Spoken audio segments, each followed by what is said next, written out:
دوستی کا بھرم صرف وہ لوگ رکھ سکتے ہیں جن کے وجود میں سمندر جتنا دل ہو۔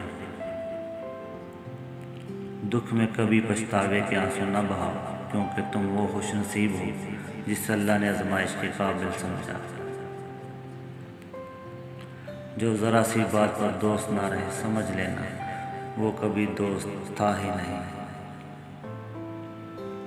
تم کسی کے ساتھ بھلائی کرو، تمہیں اس کا بدلہ برائی کی صورت میں ملے تو سمجھ لو کہ تمہاری نیکی قبول ہو گئی۔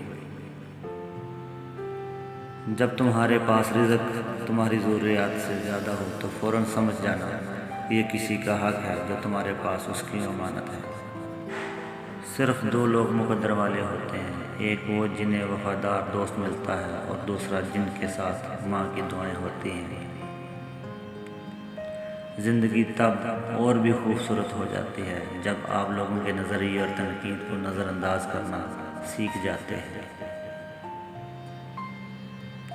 مسلسل اہمیت اور عزت دینے کے باوجود بھی اگر اس سے بے قدرے اور بد مزاج رہیں تو رہنے کی بہترین جگہ حدود ہے۔ مشکلات ہمیشہ بہترین لوگوں کے حصے میں آتی ہیں، کیونکہ وہ اس کو بہترین طریقے سے انجام دینے کی صلاحیت رکھتے ہیں۔ بچپن میں 2 انگلیاں جوڑ لینے سے دوستی پکی ہو جاتی تھی، مگر اب گلے ملنے سے بھی منافقت نہیں جاتی۔ 3 چیزوں کو صرف دیکھنے سے ہی ثواب ملتا ہے: خانہ کعبہ، قرآن مجید اور والدین۔ حضرت علی نے فرمایا، میری 5 باتیں ہمیشہ یاد رکھنا، بہت کامیاب ہو جاؤ گے۔ پہلی بات، اللہ تعالیٰ کے علاوہ کسی سے کوئی امید نہ رکھنا، کیونکہ اللہ پاک کے علاوہ کوئی ذات نہیں جو کہ تمہاری امیدوں کو پورا کر سکے۔ دوسری بات، اپنے گناہوں کے علاوہ کسی چیز سے نہ ڈرنا کہ کل کو جب اپنے اللہ کے سامنے جاؤ گے تو اللہ کو کیا منہ دکھاؤ گے۔ اس لیے ہر وقت یہ خوف اپنے دل میں رکھو کہ کوئی گناہ تم سے سرزد نہ ہو، اور جو گناہ ہو چکے ان پر اللہ پاک سے استغفار کرو۔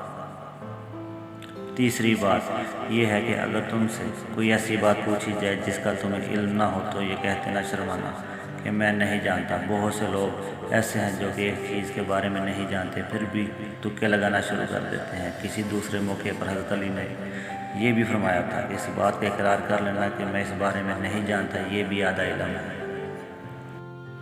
اور چوتھی بات یہ ہے کہ جس بارے کا تمہیں علم نہ ہو تو اس کے بارے میں علم حاصل کرنے کی کوشش کرو اور اس کے بارے میں علم حاصل کرو۔ اور آخری بات یہ فرمائی کہ صبر کرو، ہر حال میں صبر کرنا انسان کے لیے بہتر ہے اور صبر ایمان کا حصہ ہے۔ بلکہ یہاں تک فرمایا کہ صبر کا مقام ایسا ہے جیسا کہ بدن میں سر کا مقام ہے۔ معلوم ہوا کہ صبر کا مقام ایمان کے ساتھ بڑا گہرا تعلق ہے، اس لیے چاہیے کہ صبر کا دامن کبھی نہ چھوڑنا چاہیے۔